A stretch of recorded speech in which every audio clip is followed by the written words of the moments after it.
On Tuesday afternoon, Israeli aircraft struck a building in Doha, Qatar, where the Hamas leadership was meeting.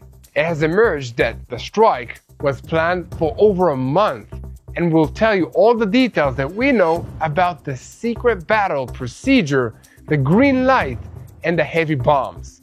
Operation Summit of Fire against the Hamas leadership in Qatar was carried out with a secret approval from the small cabinet of Israel, and to ensure successful elimination of the senior leadership of Hamas, 15 fighter jets dropped 10 munitions on the building, one after the other.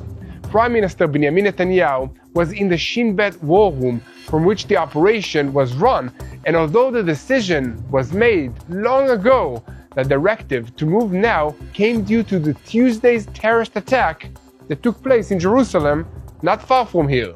The initial name given to the operation was Assembly of Judgment, and it referred to the seaside villa where the Hamas leadership, including the man called the financial brain of the organization, was gathered. Senior members of the Hamas negotiating teams were also there, and there is now a question about what this will do to the ongoing efforts to end this war in the Gaza Strip. Most of the world's major powers condemned the strike overnight, and even United States President Donald Trump distanced himself from it, saying it was Netanyahu's decision, and I am not pleased. President Trump reportedly spoke with Netanyahu after the strike in Qatar and also promised Doha it will not happen again. However, Netanyahu is also sending messages to the president of Turkey, Erdogan, who also hosts Hamas leaders, that the days of immunity for terrorists are over. And meanwhile, the fighting in the Gaza Strip is expanding. The IDF officially notified all residents of Gaza City to evacuate immediately. In diplomatic news, Israeli Elizabeth Tuskrov, who was kidnapped by Hezbollah in Iraq, has been released, while Iran has announced that it will allow the return of UN inspectors to its nuclear facilities, but threatens that if they are struck again, this agreement will be cancelled. Welcome to Boots on the Ground. I'm your host Yair Pinto, and with me today is Mati Shoshani, and we are bringing you all the truth about what's happening in Israel. 15 fighter jets dropped 10 munitions on a building where Hamas senior leaders were present in the Qatari capital of Doha on Tuesday afternoon. The senior leaders present at the meeting included Khalil al-Khaya, who according to the reports was eliminated. A figure in the organization told the Al Jazeera network the negotiating team was attacked while discussing Trump's outline for a deal to end the war in the Gaza Strip. Most of the world's major powers condemned the strikes, including Qatar itself, whose government blasted it as a blatant violation of international law. We'll bring you all the details which have emerged in the aftermath of this strike, which resonate in the world media and ran the spectrum of reaction from harsh condemnations and fears of regional destabilization to praise for the abilities and the determination of the Jewish state. In Israel, the message was clear and consistent that the architects of the October 7th massacre have no sanctuary no matter where they hide. The Mossad could have carried out the strike on the ground, but there was opposition to this plan, so in the end, it was decided to act from the air. Doha claimed that in an official statement, the assassination attempt failed and threatened, we will retain the right to respond. However, Israel informed the United States that the strike is coming, as the planes were on their way, and also President Trump ordered the special envoy Steve Witkoff to immediately update Qatar and promised it will not happen again. The White House confirmed that it had been updated about the Israeli strike and passed the information to Qatar, but did not spare criticism of Israel, saying striking a country that is working to achieve an agreement does not advance the objectives. TBN Israel senior Mideast analyst Mati Shoshani will bring us all the details about the conversation between President Trump and the Emir of Qatar. Mati will also tell us about the hint dropped to Turkey in Netanyahu's statement after the strike and share his own take on why Iran will return United Nations inspectors to its nuclear facilities. Months after the 12-day war and the strike on the nuclear facilities, Iran and the International Atomic Energy Agency signed an agreement to renew cooperation against the backdrop of the looming threat in Europe to renew international sanctions. The head of the IAEA said it is an important step in the right direction, but it is still unclear whether Iran will reveal what happened to the stockpile of enriched uranium. In other diplomatic news, President Trump announced in a Truth social media post on Tuesday that I am pleased to announce that Elizabeth Turkov, a Princeton student whose sister is an American citizen, has just been released after being tortured in captivity for many months. We have a lot to talk about today, so let's dive into the details. I'm Yair Pinto, and this is your Boots on the Ground report about what is happening in Israel on day 705 of the war against Hamas, Hezbollah, the Houthis in Yemen, the Shia militias in Iraq, and all the other armed groups in this region that are taking their orders from Iran's Islamic Revolutionary Guards Corps, which is the head of the crumbling axis of evil in the Middle East. A moment before we begin, I would appreciate your help to spread the truth. Israel is being attacked by multiple false information, lies, and deceit that are being spread on the international media. And we need to stand back against these lies with the truth. So if you want to help us, make sure to share, leave a comment, hit that like button, and most importantly, do not forget to hit that subscribe button so that you remain tuned to the truth in real time and never miss another episode of Boots on the Ground. The unprecedented strike by Israel against the leadership of the terrorist organization in Doha, Qatar, the capital of Qatar, on Tuesday afternoon, was carried out with heavy bombs dropped by fighter jets at a range of 1,800 kilometers from Israel. This difficult operation was carried out in order to ensure a successful elimination of the senior leaders who, according to reports, were at that time holding a meeting regarding President Donald Trump's proposal for a hostage deal that would end the war in Gaza. Drones also took part in this operation, which was given the name Summit of Fire.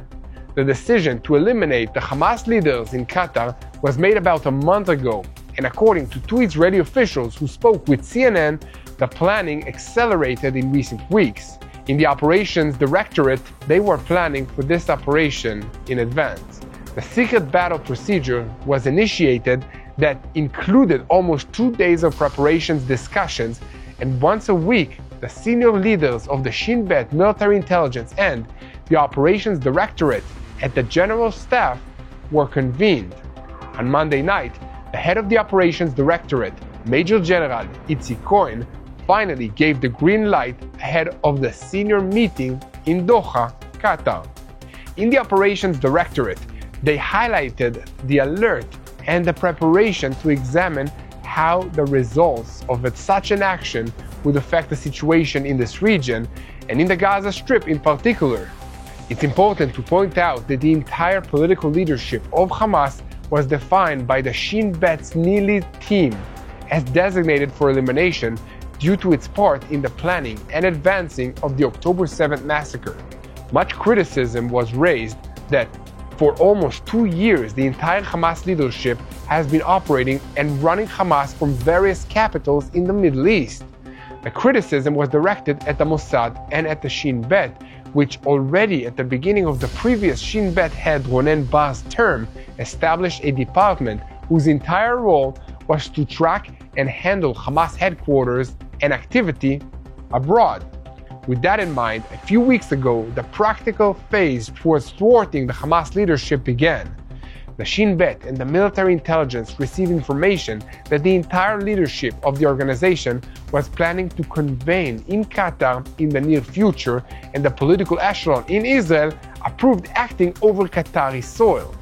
The work between the Shin Bet and the Air Force lasted a short period, and when the final phase began, the pilots sat ready for several hours before receiving the green light after the Shin Bet received the final confirmation that the meeting was indeed taking place in that building and that entire top of the organization was arriving for this gathering.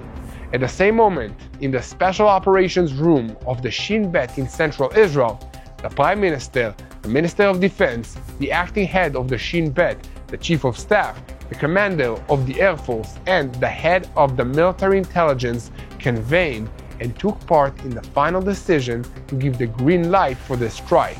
IDF Chief of Staff Eyal Zamir and Air Force Commander Major General Tomer Bar personally commanded the operation due to the sensitivity stemming from the target's proximity to Iran's air defensive systems. However, Prime Minister Benjamin Netanyahu, Defense Minister Israel Katz, and the head of the military intelligence were all present at the command post during the strike itself.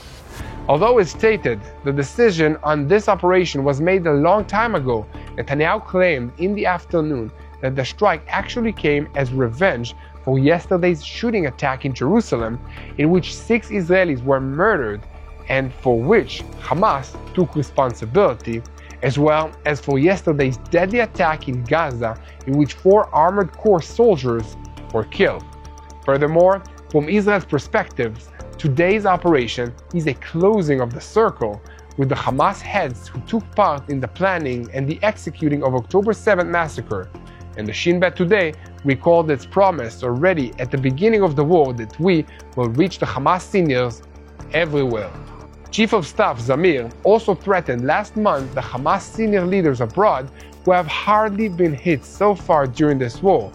After the elimination of the spokesperson of Hamas's military wing, Abu Ubaidah, in a strike in Gaza, Zamir said that most of Hamas's leadership has been eliminated and we're not done. Most of Hamas's remaining rule sits abroad, and we will reach them as well. Once again, it must be emphasized that the strike in Qatar is unprecedented. Israel has never, at least not publicly, struck in the Gulf Emirati that maintains close ties not only with Iran, but also with the United States, and hosts there the largest American base in the Middle East, a military base. Now, let me tell you about the strike itself. Once again, the heavy munitions were dropped on one specific target, the operational wing of this one building, the precise spot where the room containing all these evil men and their senior aides were sitting. Great efforts were made to prevent collateral damage, but those who were in the room where these bombs were hit had no chance to escape. Even before the black smoke cloud covered the Doha skyline, the Israeli jets were already on their way home. It is not yet definitely known who was present at the site, who was injured, and who was eliminated, but the list of senior leaders that Israel placed in its crosshairs during this operation is clear. They included Khalil al-Haya, Ismail Hania's replacements, and the head of the negotiating team, also known as Abu Usma. Yair Jabrin was considered one of the central figures in Hamas's financing network and international ties. He was a terrorist operative already in the First Intifada and served a lengthy prison term in Israel. Ghazi Hamed was the chairman of the Energy Authority in the Gaza Strip and considered a pragmatic figure in the Hamas leadership. Over the years, has held various roles as Deputy Foreign Minister, Hamas spokesperson, advisor to Ismail Hania, and chairman of the Crossing Authority. Muhammad Darwish was a senior figure in contact with Iran, and he was also known as Abu Omar Hassan. His most recent job was to serve as the head of Hamas's Shura Council, but in the past, he has worked extensively behind the scenes and managed the money transfer network from Iran, and more generally, he was also responsible for developing the organization's economic infrastructure around the world. Musa Abu Marzouk was a senior political serving as a deputy head of the political bureau and the head of Hamas's international relations office. He was considered a relatively moderate voice within the organization and previously served as head of the political bureau. Hussam Badran is a senior operative in Hamas's political bureau who previously served as commander of the organization's military wing in Samaria, where he planned and executed several deals against Israel. Nizar Abdullah was a member of Hamas's political bureau and the secretary of Hamas's Islamic Council, and was considered to have been close to Sheikh Ahmed Yassin, the founder of Hamas. These are the evil and perverse terrorists who received respectful treatment. They got what they deserve in Qatar. A Hamas source told Al Jazeera that most of them survived the strike, and the Qatari channel El Arabiya also reports that the Hamas negotiating delegation that met in the building escaped the assassination attempt. However, Israeli sources assess that this is highly unlikely, but at the moment there is no confirmation. It will take time to know for sure. And in the meantime, a Hamas source told the Saudi-owned newspaper Ashrak al-Awsat that the idea of striking Doha focused on the home of Khalil al-Khaya, while the organization's leadership met in a house that had been used by Ismail Haniyeh until his death, which was attacked with less intensity and which the organization used for private meetings. The source speculated that the chosen meeting place is the reason for the survival of these men, but he admitted that at least 2 of the Hamas leadership were wounded, while Mam el-Khaya, the son of Khalil al-Khaya, and his secretary were terminated.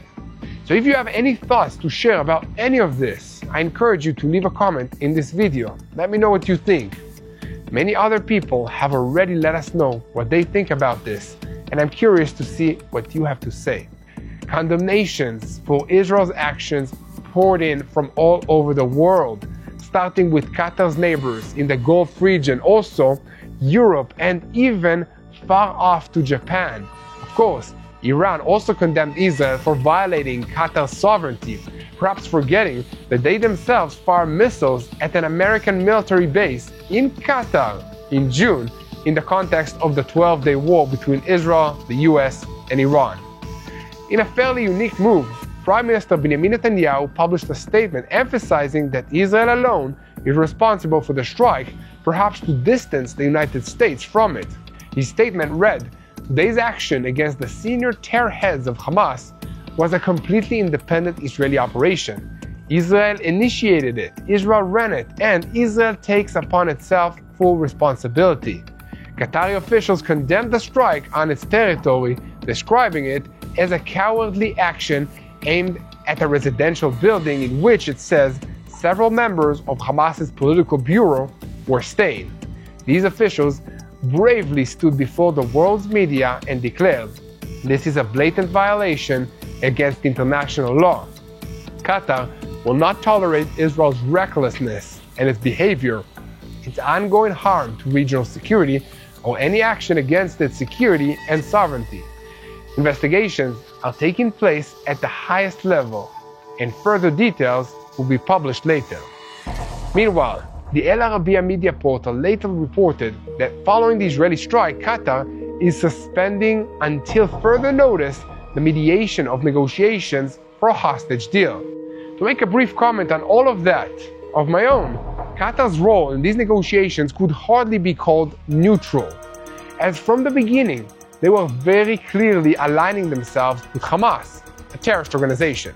So losing them as a mediator is not really a problem for Israel. In fact, it might be exactly what it needed to really make progress and bring these negotiations to a successful conclusion.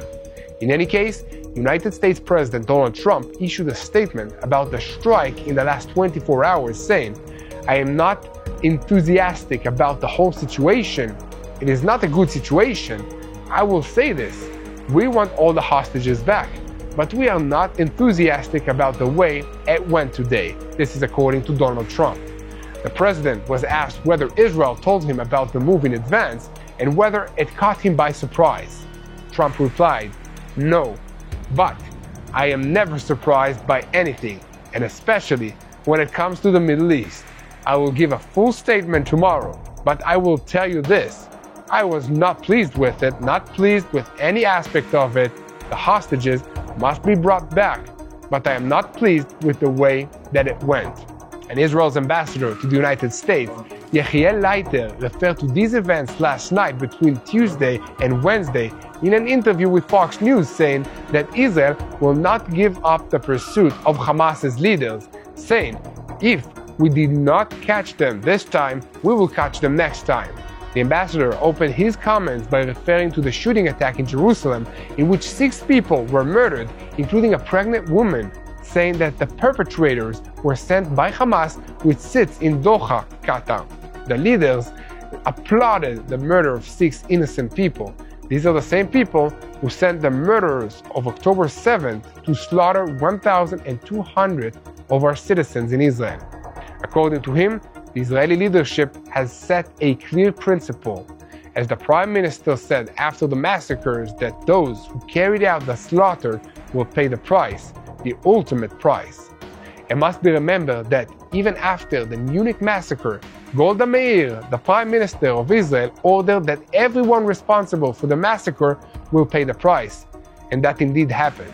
In answer to criticism of Israel's strike inside Qatar, Leiter said, "We may be taking criticism now, but Israel is changing the face of the Middle East.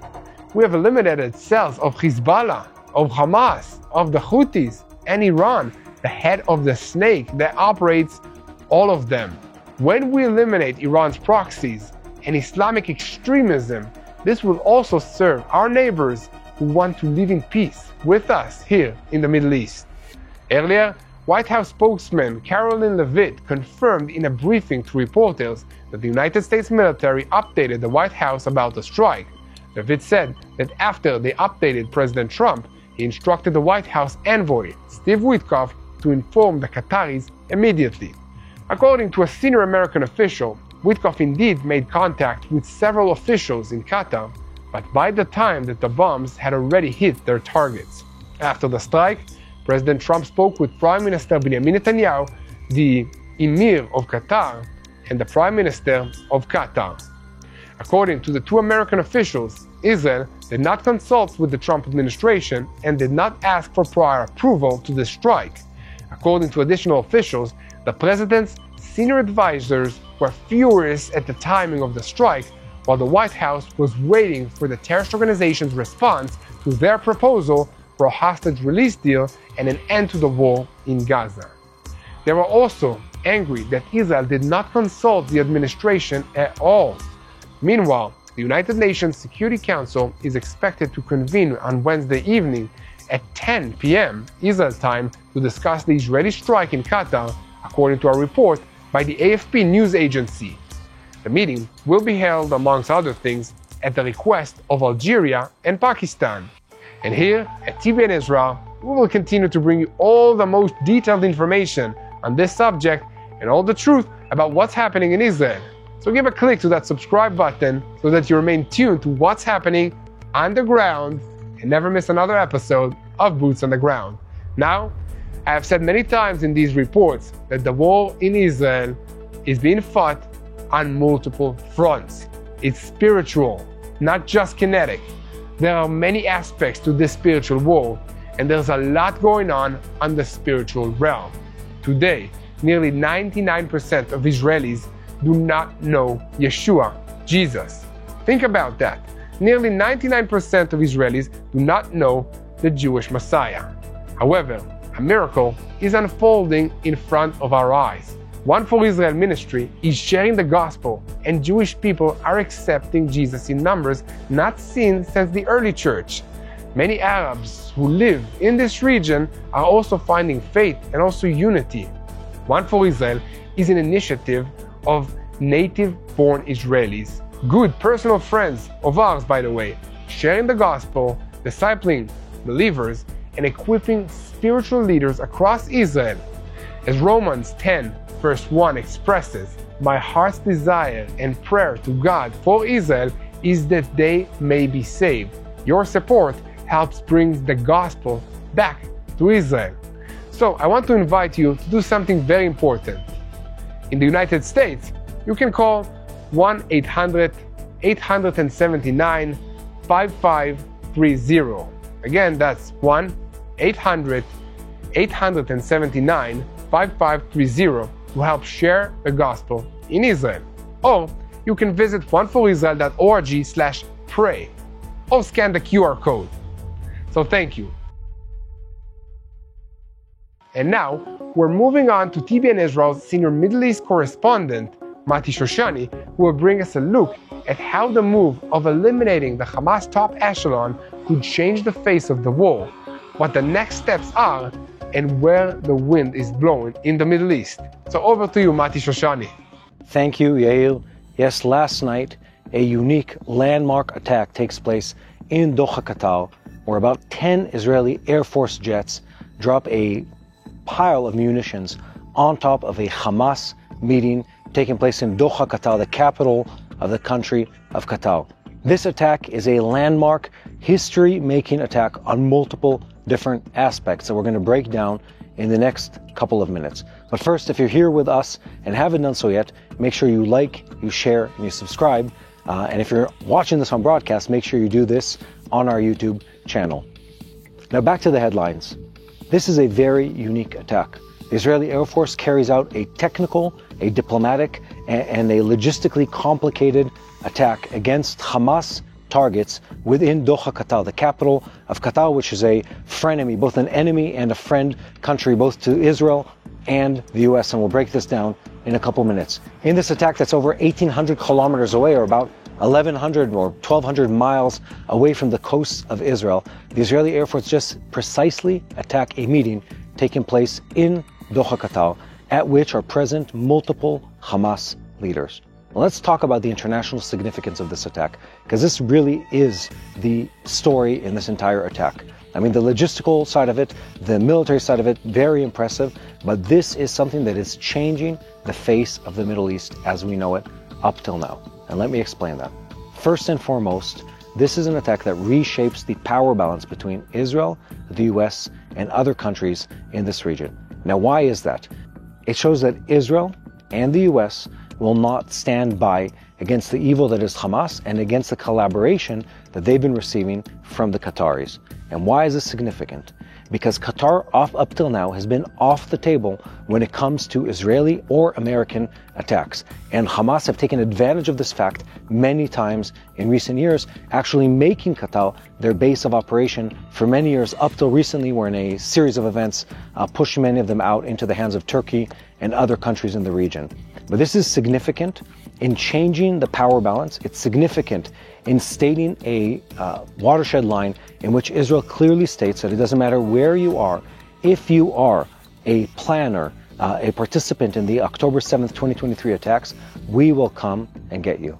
Just last night, I personally heard Israeli Prime Minister Netanyahu speak on this topic, and he said very clearly, he said, any architect of the October 7th attacks is someone we're going to eliminate. These people don't have a right to continue going on with their lives as they are, and their presence and their involvement is what has been keeping the conflict in the Gaza Strip going up to this point. So Israel carries out this attack, and this is where the story gets very, very complicated, and the details are up to debate, because it's unclear whether or not the US knew about this attack preemptively or only found out as it was being carried out. It's also not clear whether or not Qatar knew about this attack or found out as it was happening or just after the fact. Now let me explain. The story starts with, on the night of this attack, which is last night, Israel immediately says the US was involved, and several other voices in the US government state the same thing. We knew of this attack and were aware of it.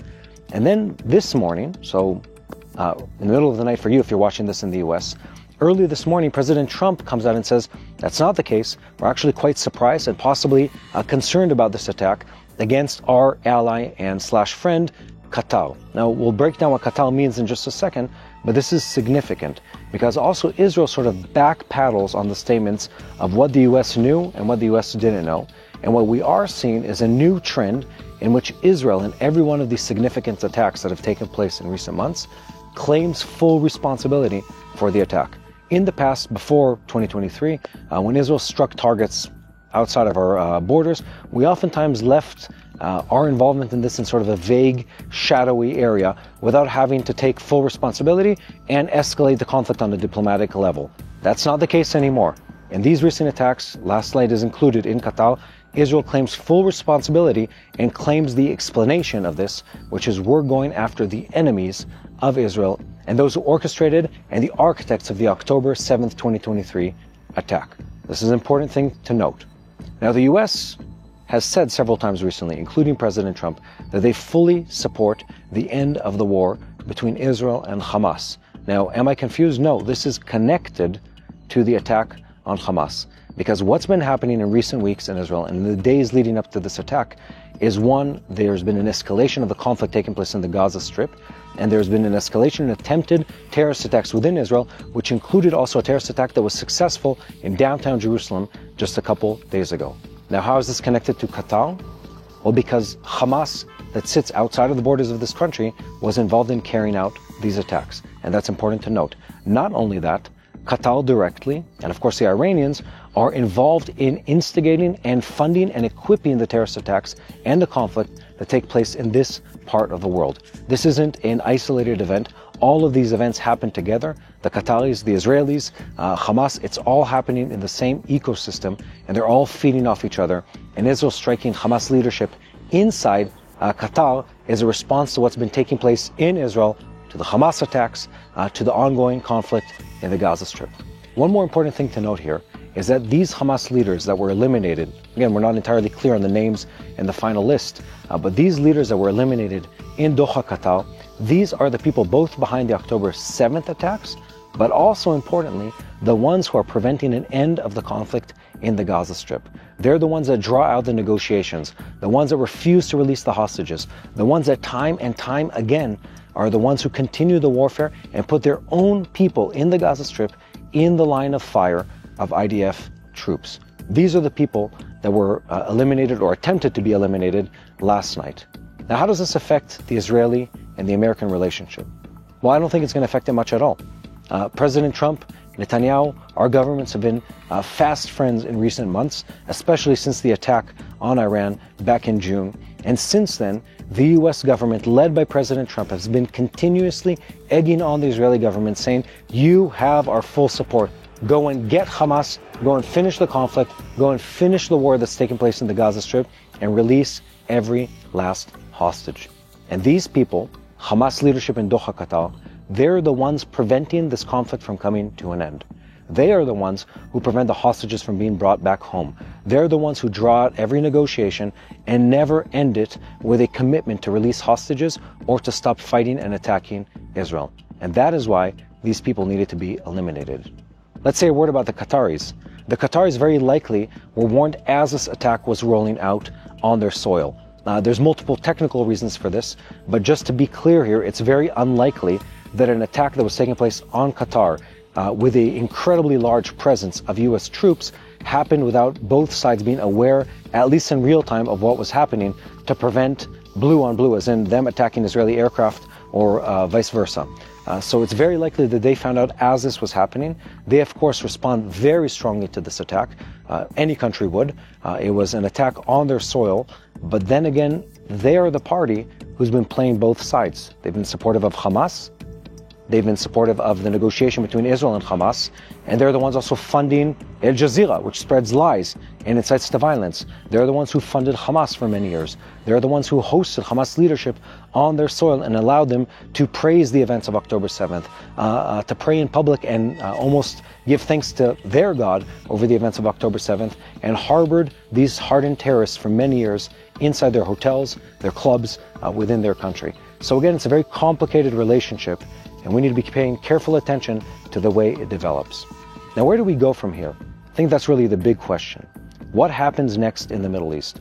What I think happens now is that this event connects to the June 12-day war that took place against Iran by Israel and the US. And it connects to the attacks on the Houthis, connects to the war in Lebanon, Syria. All of them string together to one line of thought that ends with one clear thing: the U.S. agenda and the Israeli agenda are on the up and coming in the Middle East. We're perceived as stronger, we're perceived as more influential, we're perceived as having more military power and the ability and commitment to act on it and to reshape the power balance in this region. And let me tell you, that is something positive. This region needs more good. It needs Israel to stabilize. It needs the U.S. to be part of rebuilding this region. of building pacts and alliances and treaties that change the power balance, eliminate and push back on the Iranian involvement, eliminate and push back on the Houthis and their presence in this region, and bring forth peace and treaties and open trade and stability to the people of this region. Because what happens here in the Middle East affects countries around the world. Here are the names of the Hamas leaders that we believe, and this is according to multiple reports, were the ones eliminated last night. So here are these names: Khalil el-Khaya, Khaled Mashal, a legendary name amongst Hamas leaders, Zahir Jabarin, Hussam Badran, and others, and possibly several other leaders in the Hamas organization. All of these people were masterminds of Hamas operations, Hamas attacks on Israel on October 7th, and the ongoing war and their refusal to end it in recent months. These are the people that meet together, and every time they meet, we end at the same place. Hamas says yes to the agreement, but in reality, they refuse any kind of negotiation with Israel. One of the big unknowns that's going to remain in the air for the weeks coming is the question of whether or not the U.S. knew exactly what was going to happen. And let me tell you something. The U.S. has an incredible military presence in Qatar. That includes anti-aircraft missiles, that includes radar systems, that includes aircraft and personnel and ships and many, many other assets that would have made any attempt by Israel to fly into that airspace undetected close to impossible. And I want to make a point of this because the U.S. knew this was coming. It's just probably politically inconvenient for them to say out loud that they were involved or engaged in this attack. It's also possible, by the way, that Israel gave the U.S. only part of the information. They possibly only told them that an attack on a Hamas target was coming without specifying where it was, or that they were passing through the airspace without specifying what the final target was. Ultimately, it doesn't really matter. Israel and the U.S. are close allies and have worked together on many such attacks and military operations over many years and many months recently in this entire region. And this isn't going to change that relationship. But the relationship between the U.S. and Qatar is a very, very, very gentle one. Qatar meddles in a lot of issues within the U.S., in the academy, in politics. They're deeply involved also in shaping media and funding different media outlets such as Al Jazeera. But another point here is that Qatar is both the good guy and the bad guy in this relationship. The Qataris are part of the mediation process with Hamas, but they've also been the people in the past who support Hamas. So they play both sides of this equation, and you really need to understand that there is no black and white situation as it relates to Qatar. They're a complicated player in a complicated region, and we need to treat them as such. Now back to Yair Pinto.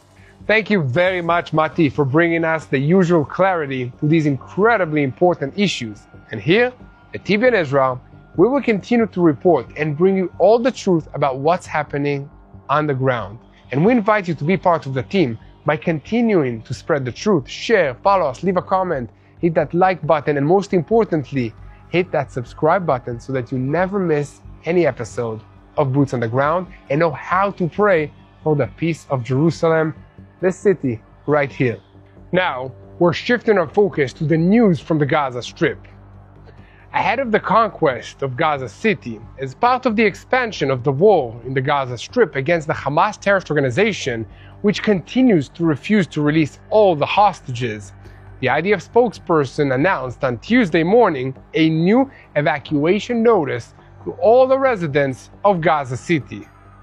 In the IDF spokesperson's announcement in Arabic, Colonel Avichai Aderi stated, all residents and those staying in Gaza City and all its neighborhoods, from the Old City and the Tufa neighborhood in the east to the sea in the west, the IDF is determined to defeat Hamas and will operate in the area with great force.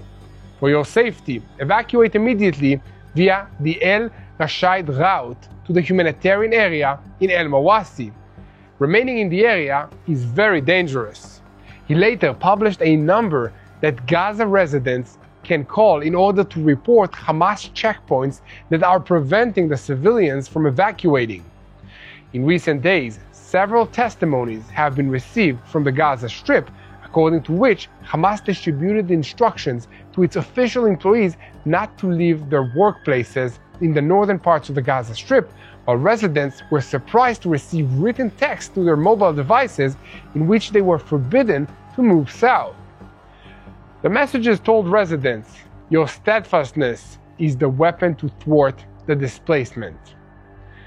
The subtext here is that Hamas does not wish these residents to leave the area because they wish the residents to be their human shields.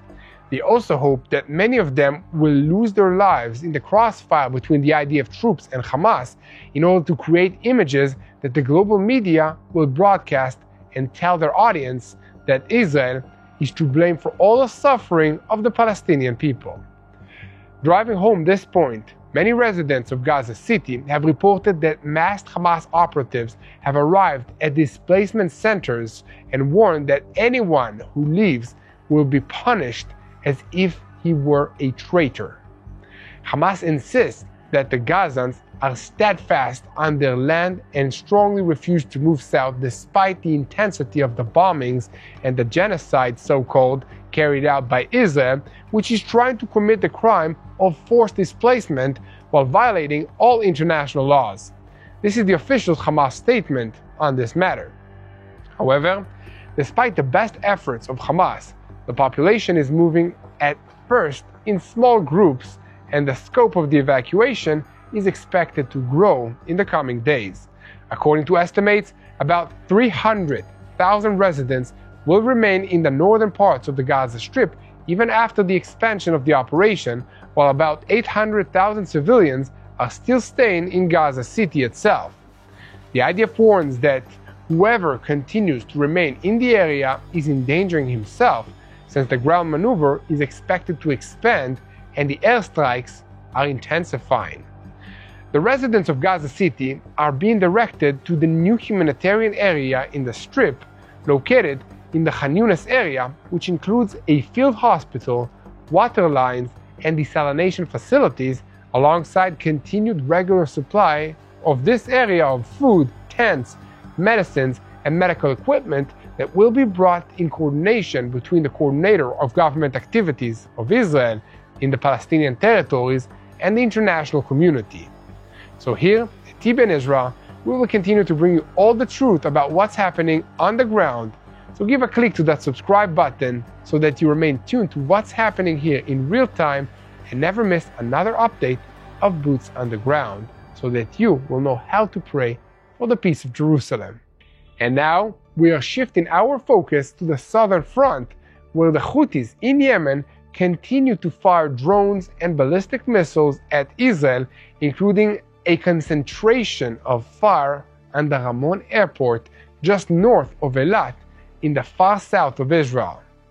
A Houthi fire drone also penetrated Israeli airspace near the Dead Sea on Tuesday afternoon, causing sirens to sound in several communities in the northern Negev region, but that drone was eventually intercepted and destroyed by the IDF. Meanwhile, the president of Yemen's Supreme Political Council, Mahdi el-Mashat, referred this evening to Israel's strike on the Hamas headquarters in Doha, the capital of Qatar, and said, "We condemn and denounce the Israeli strike on the headquarters of the Palestinian negotiating delegation in the capital of Qatar, Doha." The Israeli attack on the capital of Qatar, Doha, will happen similarly and even more in all the countries of this region if we do not all unite to confront the Zionist danger. And in diplomatic news, United States President Donald Trump announced on Tuesday evening that Elizabeth Tushkov, a dual Israeli-Russian citizen, had been released from captivity in Iraq, where she had been kidnapped and taken hostage by an Iranian-backed Shiite militia. President Trump wrote on the Truth social media network that, "I am pleased to announce that Elizabeth, a Princeton student whose sister is an American citizen, has just been released. She is now at the United States Embassy in Iraq after being tortured in captivity for many months." In addition, he addressed Hamas, saying, "I will always fight for justice and I will never give up. Hamas, release the hostages now." Contacts are now taking place to fly Tushkov, who is 38 years old, back to Israel.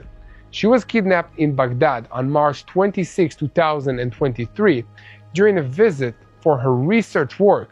The assessment were that Tushkov was held by a pro-Iranian militia, Katib Hezbollah, although the organization denies this.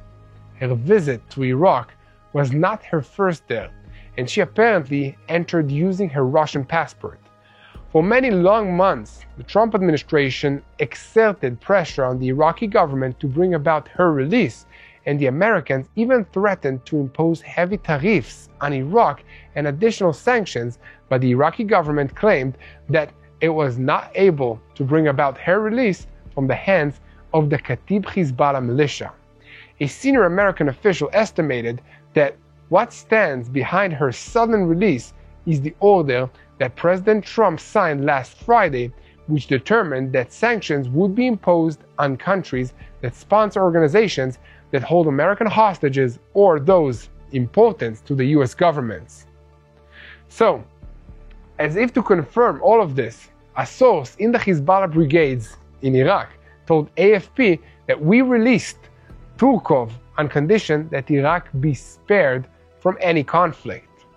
And here at TBN Israel, we will continue to report on every development on the subject, and as always, we invite you to continue to spread the truth, share, and follow us. Now, let's move to the news from Iran. The Ayatollah regime and the International Atomic Energy Agency signed an agreement on Tuesday evening under which Tehran will return to cooperating on the nuclear inspectors, a cooperation that halted as revenge for the attack on its nuclear facilities by Israel and the United States during the 12-day war between Israel, the US, and Iran in June. It is not clear at this time whether, under the agreement, Iran will be required to provide information about the fate of the stock of uranium enriched to 60% that was in its possession prior to this war, and whose fate now is unclear. And in the past, it was reported that this stockpile is buried under the rubble of the facilities that were attacked.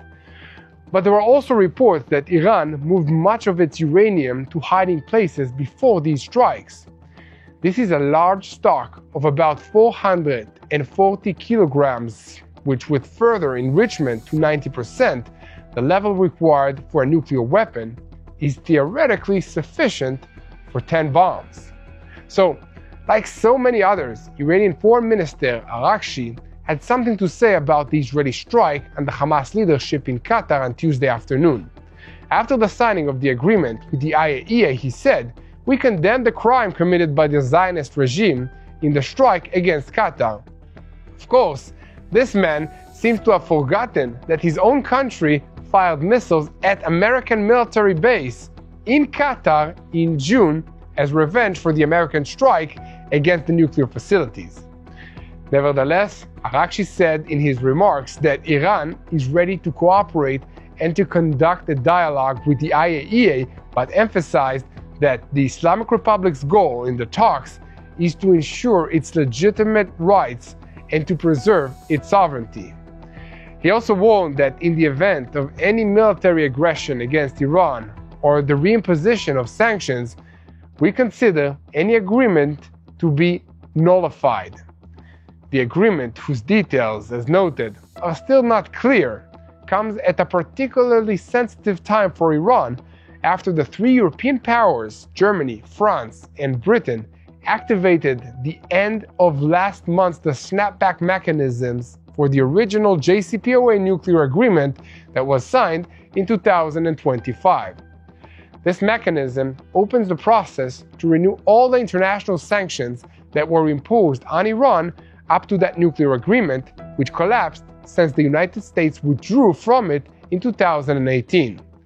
Only a decision by the United Nations Security Council, which must be received within 30 days from the activation of the mechanism, could prevent the renewal of these sanctions, and the United States, Britain, or France can veto any such action even if there is a majority in the Council, and thus impose the renewal of these sanctions. Their attempts at dialogue with Iran failed, in the hope that it would agree to forego its inspections to continue a nuclear program with uranium enrichment on its territory, and with the clock ticking in the background since the validity of the original Security Council resolution, the one that allows the renewal of sanctions on Iran, will expire this coming October. However, when they activated the snapback mechanism, Britain, Germany, and France emphasized that they wish to continue contacts with Iran in a way that would lead to an agreement that would prevent the renewal of sanctions, or, at the very least, to reach a breakthrough that would allow a postponement of this move. However, in his remarks, Arakshi emphasized, as noted, that the renewal of international sanctions will be seen by Tehran as an outright escalation that will lead to a renewed cancellation of cooperation with the nuclear inspectors. And here, at TBN Israel, we will continue to report on every development on this subject, so continue to spread the truth, share, and follow us. And most importantly, remember, this is a spiritual war, and we need to unite in prayer for this city, for the city of Jerusalem, but in general, for God's will to be done here on earth. My desire is that we will live here in peace with our enemies. And I think that God has been calling me personally to pray for our enemies. It's very hard to pray when missiles are being launched at my family from Yemen or from Iran. But I think that God can make it happen. And when I say pray for the enemies, I don't mean pray for them to succeed. I mean pray for them to have a change of heart and to start loving on Israel. And instead of sending missiles, coming, visit with us, have a cooperation with the Jewish state. It's possible. Some countries, many countries in the Middle East are doing it here in this region. And I think that more would like to join and partner with Israel for a better future for all of us. So, keep praying for the peace of Jerusalem. Hello, this is Mati here in Jerusalem with TBN Israel. This is Yair Pinto from TBN Israel here in Jerusalem. TBN Israel is keeping viewers informed with Israel-focused news, culture, and what God is doing in this land. Support TBN Israel today online at tbn.org/Israel. Thank you.